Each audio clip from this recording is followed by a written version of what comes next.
Hello friends, I am Neeru and most welcome to my channel beauty and hair styles. Friends, आपको बहुत problem रहती है, makeup केकी हो जाता है, ग्रे हो जाता है, तो उसे कुछ टिप्स, प्रोफेशनल टिप्स मैं आपके लिए लाई हूँ और आपके साथ शेयर करने वाली हूँ। आज की वीडियो कम्प्लीटली आपके कुछ टिप्स पे है जो कि प्रोफेशनली आपको किस तरह से अपने आप को प्रिपेयर करना है और क्या मिस्टेक्स आपको इन चीज़ों से बचाने हैं। देखिए, सबसे पहली बात है कि जब भी आप मेकअप में फाउंडेशन का यूज़ करें तो कोशिश करें कि सेम शेड का फाउंडेशन चूज़ करें। अगर आप सेम शेड का फाउंडेशन चूज़ नहीं करेंगे तो मेकअप डेफिनेटली ग्रे हो जाएगा, मेकअप डार्क हो जाता है अगर आप सेम शेड का फाउंडेशन चूज़ नहीं करेंगे। अब आप कहोगे कि मैम सेम शेड का फाउंडेशन तो लगा लेंगे, लेकिन अगर मुझे तो गोरा होना है, मुझे तो एक लाइट शेड चूज़ करनी है, तो अब मैं क्या करूं? देखिए, अगर आपको एक लाइट शेड यानी कि आपको अपने टोन से 2 टोन फेयर की तरफ जाना है, तो मैं डेफिनेटली आपको प्रेफर करूंगी कि ज़्यादा फेयर की तरफ ना जाएं, 1 या 2 टोन प्रेफर करें लाइट की तरफ जाना। लेकिन जब आप लाइट की तरफ जाते हो, यानी कि मान लीजिए आपने 2 टोन लाइट, क्या आप डायरेक्टली 2 टोन लाइटर फाउंडेशन को लगा लोगे? क्या वो बहुत ज़्यादा फेयर नहीं हो जाएगा? वो बहुत ज़्यादा फेयर हो जाएगा। सपोज कीजिए कि ये मेरी स्किन है, अगर मैं अपनी स्किन पर एक बहुत ही फेयर शेड का फाउंडेशन चूज़ करूँ, सपोज कि बहुत फेयर शेड जैसे कि आईवॉरी शेड, और मैं इस शेड को अपने इस स्किन टोन पे, ये मेरी स्किन टोन है, और इस पे मैं बहुत ही फेयर शेड का फाउंडेशन लगा लूँगी, तो क्या ये आपको विजिबल हो रहा है ना? तो अगर मैं इसे ब्लेंड करती हूँ तो ये कितना ज़्यादा लाइट लग रहा है ना? तो अगर मुझे फेयर की साइड जाना है तो मैं क्या करूँगी? अपनी शेड का फाउंडेशन लगाऊंगी, जो मेरी शेड का फाउंडेशन है, सब कुछ बेस बिल्कुल वैसे ही सेट करूँगी जो मैंने अपनी शेड के अकॉर्डिंग करना है। उसको जब मेरे पूरा बेस सेट हो जाएगा, उसको मैं अच्छे से सेट करने के बाद फिर मैं 1 या 2 शेड लाइट शेड उसके ऊपर लगाऊंगी। एकदम एक फेयर शेड चूज़ करके मैं प्रेफर नहीं करती हूँ कि आप एकदम एक लाइट शेड चूज़ करें एंड उसको जस्ट लगा लें और वो आपको एक वेयर्ड लुक दे। ये मैं बिल्कुल भी आपके लिए प्रेफर बिल्कुल भी नहीं करूँगी। नेक्स्ट कि ज़्यादा फेयर की साइड बिल्कुल मत जाए, यानी 3 to 4 शेड लाइटर की साइड बिल्कुल मत जाए। अगर आप ऐसा करोगे तो आपका मेकअप डेफिनेटली ख़राब हो जाएगा। और दूसरी चीज़ कि मेकअप को फ्लेकी होने से बचाना है तो क्या करें? अगर आपको मेकअप को फ्लेकी होने से बचाना है, मेकअप को पैच पड़ने से बचाना है, मेकअप उतरने से बचाना है, तो एक्सेस में प्रोडक्ट कभी भी मत लगाएं। अब आप सोचते हो कि एक्सेस में प्रोडक्ट लगाने से मेकअप बहुत अच्छा आता है। देखिए, मैं कभी भी ये प्रेफर नहीं करती हूँ एक्सेस में। अब आप कहते हो कि मैम हमें ना, जैसे कहीं किसी वीडियो में मैंने देखा है कि आपने कहा है कि मैम वो ना जैसे प्रोफेशनल वाली वो वाली लुक नहीं मिल रही। वो क्यों नहीं मिल रही? क्योंकि मैं एक्सेस में प्रोडक्ट नहीं लगाती।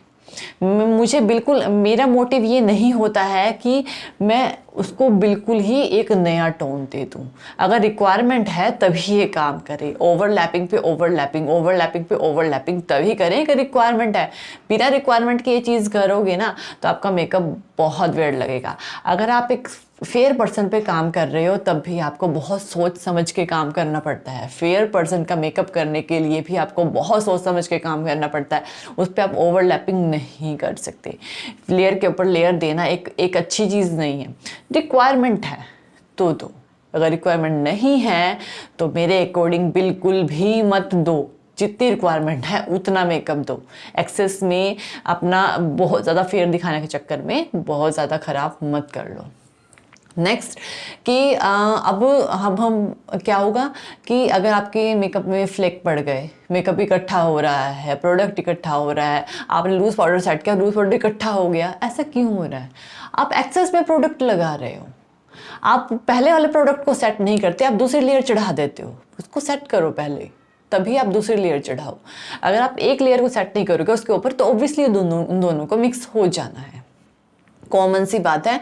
तो सेटिंग करते हुए चलो, step by step. Setting is very important in makeup. Next कि मेकअप ड्राई हो जाता है। मेकअप फ्लेकी होने का मतलब है कि या तो आपने इकट्ठा होने का मतलब है कि या तो आपने एक्सेस में प्रोडक्ट लगाया है जो आपने अच्छे से ब्लेंड नहीं किया, तो ब्लेंडिंग प्रोसेस बहुत अच्छा होना चाहिए। अगर आपने ब्लेंड नहीं किया तब आपके मेकअप में बहुत प्रॉब्लम आएगी, बहुत ज़्यादा प्रॉब्लम आएगी और आप कहोगे कि मुझे शायद ब्लेंड कर लेना चाहिए था, और जिसमें बाद में आपको फेस करनी पड़ेगी, शायद आपको रिमूव करके फिर से करना पड़े। तो ऐसा बिल्कुल ना करें और धीरे धीरे डेवलप करें। एकदम बहुत ज़्यादा डेवलप करने की ज़रूरत नहीं, एकदम एनहेंस करने की ज़रूरत नहीं है चीज़ को, धीरे धीरे उसको बिल्डअप करें, बिल्डअप धीरे धीरे करें। सेकंड कि जब आपने फ्लेक्स आ गए, मान लीजिए आपका मेकअप फटने लग गया, आपको लग रहा है कि बहुत ज़्यादा ड्राइनेस आ रही है, तो सेटिंग स्प्रे का यूज़ करो। ठीक है, सेटिंग बार बार कहते हो सेटिंग स्प्रे यूज़ करो, सेटिंग स्प्रे यूज़ करो। आप समझते नहीं हो, आप बार बार सेम मैसेज मेरे पास आते हैं, मैम फ्लेक आ गए मेकअप में, आप जैसा मेकअप नहीं हो पा रहा है। तो क्या प्रॉब्लम आ रही है? देखिए, आप ना प्रॉपरली स्टेप्स पे ध्यान नहीं दे रहे हो। आपको कभी भी लगता है कि आपको मेकअप में ड्राइनेस आ रही है, तो आप मैं हमेशा सेटिंग स्प्रे का ज़रूरी नहीं है कि आपको फाउंडेशन के बाद ही यूज़ करना है, फाउंडेशन से पहले ही यूज़ करना है या बीच में यूज़ नहीं कर सकते, ऐसा कुछ भी नहीं है यार। आप सेटिंग स्प्रे को कभी भी यूज़ कर सकते हैं। आपने जस्ट फाउंडेशन डैप किया है, जस्ट अपनी ब्रश के हाथ से लगाया है, आप सेटिंग स्प्रे करके उसे फिर ब्लेंड कर लो। ठीक है ना, ज़रूरी नहीं है कि बाद में अब हमने फाउंडेशन लगा दिया, सारा सेट कर दिया, देन मैंने सेटिंग स्प्रे यूज़ करना है, ऐसा कोई कंपल्शन नहीं है, ऐसा कोई रूल नहीं है मेकअप में। नेक्स्ट, मेकअप अपने अकॉर्डिंग करो, जैसे आपको कंफर्टेबल लगे, ऐसा भी कोई रूल नहीं है। एक मिथ है कि हम मेकअप में हैंड फेस पर टच नहीं कर सकते, ऐसा कुछ नहीं है कि आप हैंड को अगर आप मॉइस्चराइजर हैंड से लगा दिया है तो आपका मेकअप अच्छा नहीं होगा, तो ऐसा कोई रूल नहीं है। आपने प्राइमर हैंड से लगा दिया, फिंगर से लगा दिया तो मेकअप अच्छा नहीं है, ऐसा कोई रूल नहीं है। मैं ऑलवेज मैक्सिमम टाइम आपने देखा होगा मेरी वीडियोस में, मैं प्राइमर तो हमेशा अपने हैंड से ही लगाती हूँ। ठीक है, और आपने हमेशा ये भी देखा होगा कि मैक्सिमम टाइम मैं फाउंडेशन भी जस्ट ऐसे डैप करती हूँ, देन ब्लेंडर से या ब्रश से उसको ब्लेंड करती हूँ, या उस पर सेटिंग स्प्रे डालती हूँ, देन उसे ब्लेंड करती हूँ। आपने ये भी देखा होगा। ठीक है, तो ये कोई कंपल्शन नहीं है कि उस चीज़ को कंपल्सरी करना, लेकिन कंपल्शन ये है कि जितनी रिक्वायरमेंट है उतना प्रोडक्ट लें। ये बिल्कुल भी कंपल्शन नहीं है कि आपको ड्राइनेस आए तो आपको मेकअप के बीच में सेटिंग स्प्रे नहीं करना या फिर पूरा स्टेप करना है तभी आपने सेटिंग स्प्रे करना है, अदरवाइज आपका मेकअप ड्राई हो जाएगा और आपको पता भी नहीं चलेगा, और देन आप कहोगे कि मेरा मेकअप जब बिल्कुल ही ख़राब हो गया। तो इस चीज़ का ध्यान रख के, बहुत इंपॉर्टेंट पॉइंट्स हैं ये। ठीक है ना, फिक्सिंग स्प्रे का यूज़ बिल्कुल भी ना करें। फिक्सिंग स्प्रे मेकअप को फिक्स करती है। अगर आप बीच में मेकअप के पीछे फिक्सिंग स्प्रे बार बार अप्लाई करते रहोगे तो मेकअप हार्ड हो जाएगा और जो क्लाइंट है उसको बोलने में भी थोड़ा सा हार्डनेस फील होगा। तो fixing spray is different thing. ठीक है, सेटिंग स्प्रे में हाइड्रेशन होती है तो सेटिंग स्प्रे का ही यूज़ करें। अगर आपको मेकअप के बीच में ड्राइनेस की प्रॉब्लम आ रही है, इसका मतलब ये है कि आपने स्किन की प्रिपरेशन ठीक से नहीं की। स्किन प्रिपरेशन क्या होता है? CTM, क्लिनजिंग टोनिंग मॉइस्चराइजिंग, वो आपने प्रॉपरली नहीं किया। तो ये भी स्किन टोन के अकॉर्डिंग होती है कि आपकी जो स्किन है वो ऑयली स्किन है या ड्राई स्किन है, इसके अकॉर्डिंगली ही आपके जो मेकअप होता है और उसके मेकअप होता है, आपकी जो स्किन टोन होती है, जो आपकी जो स्किन कैसी है, ऑयली है, कॉम्बिनेशन है, ड्राई है, इसके अकॉर्डिंग उसको प्रिपेयर किया जाता है। एंड देन रॉन्ग प्रिपरेशन भी आपके मेकअप को डल एंड रफ बना सकती है। तो मेरे अकॉर्डिंग तो आपको हर एक स्टेप में ध्यान देना है। एक्सेस में प्रोडक्ट कभी भी यूज़ नहीं करना है, ये तो मेरी पर्सनल एडवाइस है। तो आप कभी भी एक्सेस में प्रोडक्ट यूज़ ना करें। ठीक है, और दूसरी ये मिथ सबसे बड़ा है कि हम सब प्रॉब्लम्स को हाइड कर देते हैं। हम प्रॉब्लम्स को हाइड कर देते हैं।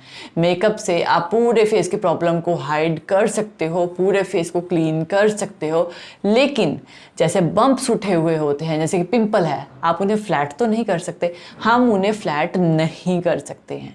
जैसे उसको कवर अप कर सकते, लेकिन जो बम्प उठा हुआ होता है, जो ऊपर की साइड उठा हुआ होता है, वो तो उठा हुआ नज़र आएगा। ठीक है, उसे दबा नहीं सकते, उसे मिटा नहीं सकते, उसे ख़त्म नहीं कर सकते। इस चीज़ का ध्यान रखें।